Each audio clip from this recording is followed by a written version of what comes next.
Kung mapapansin nyo, ang struktura nitong simbahan ay parang ilokang bundok na nagmistulang kalahating kuweba.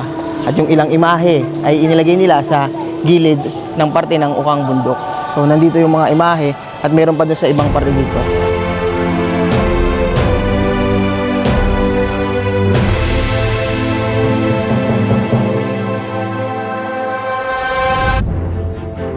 Matagpuan ito sa puso ng Laurel, Batangas.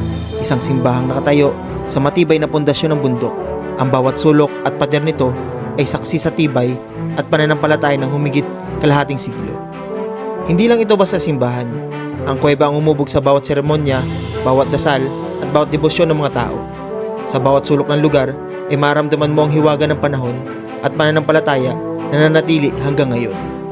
Muli niyo akong samahan sa panibagong kwento at pagtuklas sa lihim ng Simbahang Bato.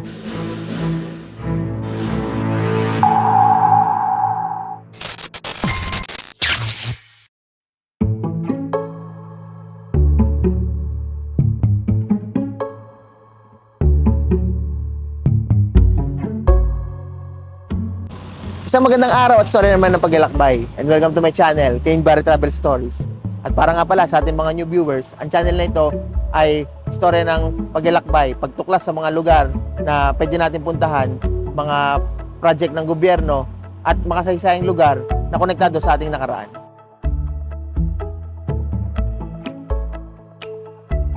Nandito nga pala tayo ngayon sa expressway sa SLEX. So nandito tayo para mag-breakfast muna at saka pinag-iisipan ko kung saan ako dadaan, kung sa dito ba sa Talisay or dito sa Tanawan Talisay Road or magtatagaytay na ako.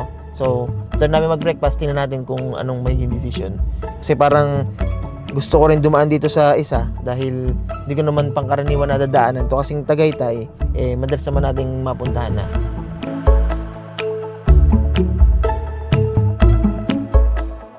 Tapos na tayong makapag-breakfast. So kaya nga pala tayo namimili ng daan kanina, kung sa Tanawan, Talisay or sa Tagaytay tayo dadaan, may pupuntahan tayong kakaibang simbahan sa Laurel, Batangas. So ngayon magpapatuloy na ulit tayo sa ating biyahe.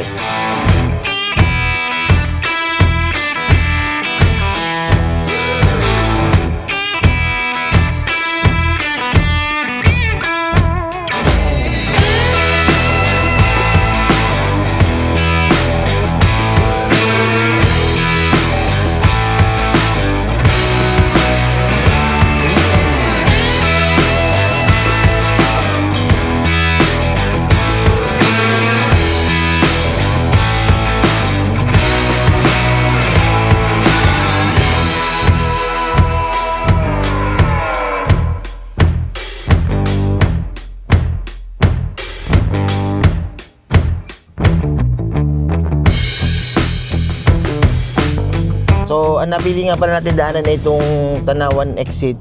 So, dahil nga bago lang to sa atin at talagang nakakamangha palang dumaan dito. Yung kondisyon ng kalsada is malawak yung kalsada.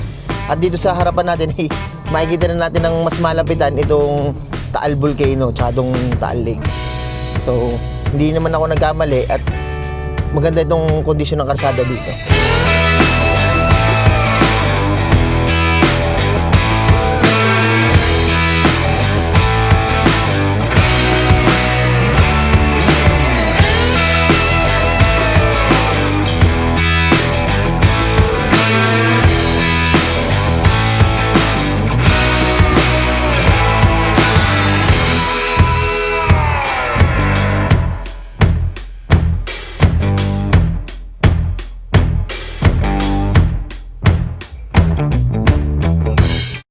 So tingnan nyo naman kung gaano kaganda yung view. So nadaanan lamang natin ito along the way sa ating pagpunta sa Simbahang Bato. So dito ay makikita natin ng malapitan ang Taal Volcano. Kung kayo ay palaging dumadaan dito, ay siguro sawa na kayo sa view na ito. Pero para sa akin kasi hindi naman ako palaging dumadaan dito. At first time ko lang talagang dumaan dito, ay napakaganda ng tanawing ito. At makikita nyo rin itong mga fish cages na to. Ang pagkakaalam ko dyan ay ang laman nito ay mga tilapia. So ang tilapia or yung ibang mga isda ay gusto nila sa warm water. So pero ang nakakabahala dito ay syempre medyo aktibo pa tong bulkan na ito, ay baka ito ay mag-alboroto at magkaroon ng fish kill dito sa area na ito.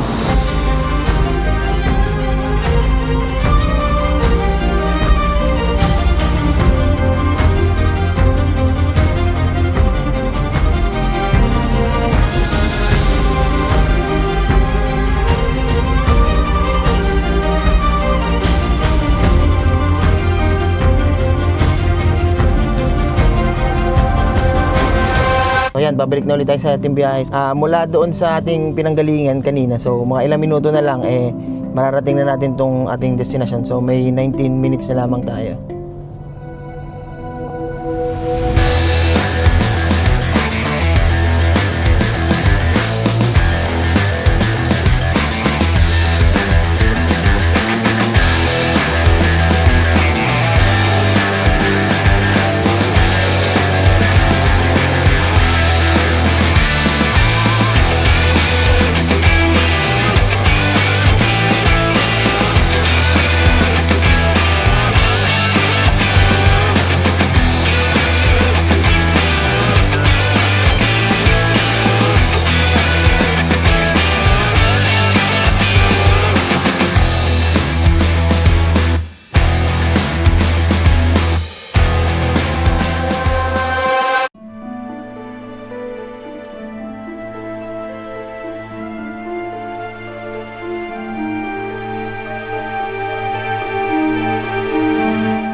Nandito na tayo ngayon sa tinatawag nilang Simbahan Bato. So, dahil medyo maraming tao ngayon, dahil ito ay huling linggo ng buwan. So, pag huling linggo daw ng buwan, nagkakaroon ng misa dito. So, dagsa yung tao kanina, so nagpahupa pa tayo, kaya yan, medyo kukunti na lang ngayon. So, tara, mas lapitan pa natin yung simbahan.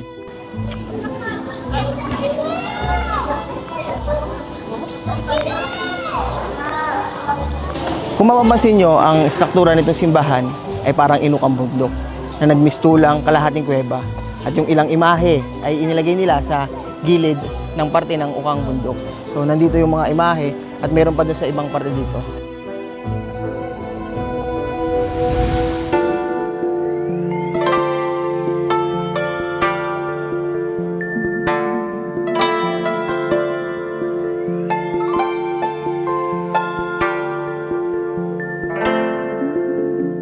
Dati, isalamot ng kuweba.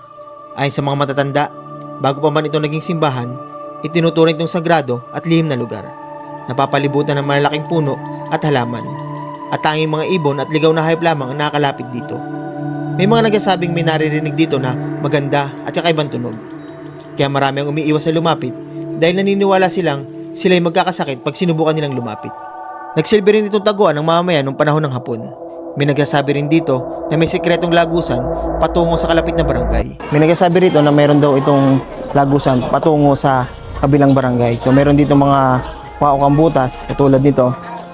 Ayan. Pero hindi naman natin masabi na ito talaga yung lagusan or pwede naman ito kasing lagayan lang ng mga imahe ng mga Catholic images dito. So yung lagusan na sinasabi hindi natin makita sa lugar na ito. Nang matapos ang digmaan, ang dating kinatatakutan na kuweba ay naging kanlungan ng mga mamamayan sa malakas na bagyo. Makalipas pa ang ilang taon, ay minabuti ni Father Ben Miranya na gawing simbahan ng kuwebang ito. Hanggang ngayon, ay patuloy pa rin dinarayo ng mga deboto lalo na pag Semana Santa. Dito sa baging ito, makikita naman natin ang kanilang wishing well.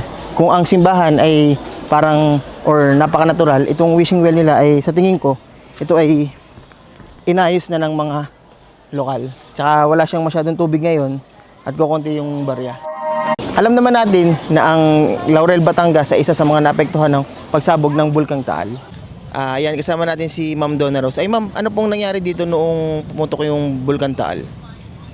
Ang nangyari po, nung panahong iyon, kami nagtitinda. Hindi namin alam na yun ay puputok dahil hindi naman siya lumilindol eh. Dahil bigla na lang siyang pumutok, nakita na lang namin sa kalangitan ang laki ng apoy at usok. Ganyan. Noong January 12, 2020 ay pumutok ang Bulkang Taal na nagdulot ng malakas na pagyanig at ashfall sa mga karatig bayan ng Lawa, kabilang na ang Laurel, Batangas. Motorists had to be extra careful in driving due to low visibility as ashfall thickened. Sa gitna ng pag-ulan ng abo at sunod-sunod na lindol, nabalutan ng abo ang kapaligiran at nayanig ng paglindol. Yan nga ako, nagyayanig na yanig. Kaya ako kami nagtakbuhan paparto. Naapekto ng paligid ng simbahang bato, ngunit nanatili itong nakatindig. Patunay lang ito ng katatagan kahit anong sakuna pa ang kaharapin nito. Naapektuhan ito. Gawa ng... Hindi naman siya masyado naapektuhan.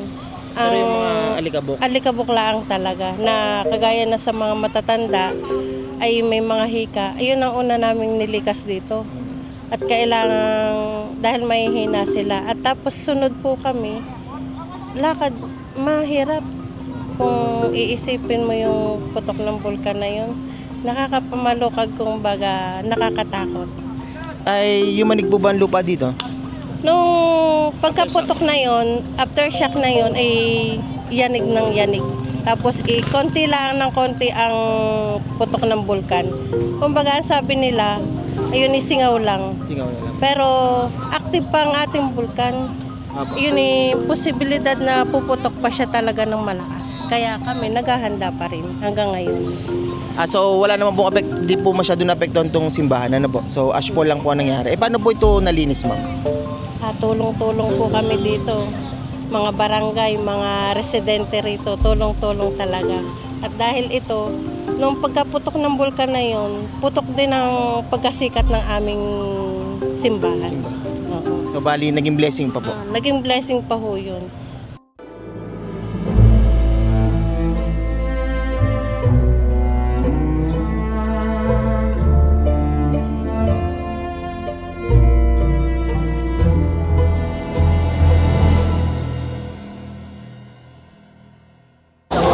Minsan, may mga pangyayaring hindi natin inaasahang mangyari. Parang tayo, may mga pagsubok na hinaharap at minsan ay nagiging mahina. Minsan, dinadala tayo sa pinakamababang yugto ng ating buhay. Hindi para maging mahina, ngunit para ipakita kung gaano tayo katatag.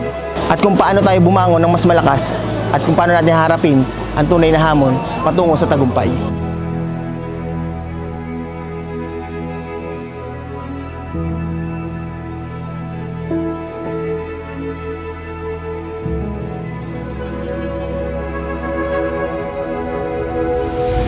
Hindi sobrang garbo ang simbahan na ito. Napakasimple at napaka-natural lamang. Napakaganda ng ibinibigay na vibes or kakaiba ang vibes na ibinibigay. At tingin ko napakaganda rin magpakasal dito kasi dahil parang magiging kakaiba yung dating ng inyong kakaibang itsura or vibe yung magiging dating ng inyong kasal kung kayo dito magpapakasal. Ang mababang yugto ng iyong buhay ay hindi sukatan ng halaga mo. Ito ay bahagi ng proseso. Maniwala ka, ang laban mo ngayon ay proseso ng paghahanda mo sa tagumpay mo bukas. Shoutout po sa General Trias.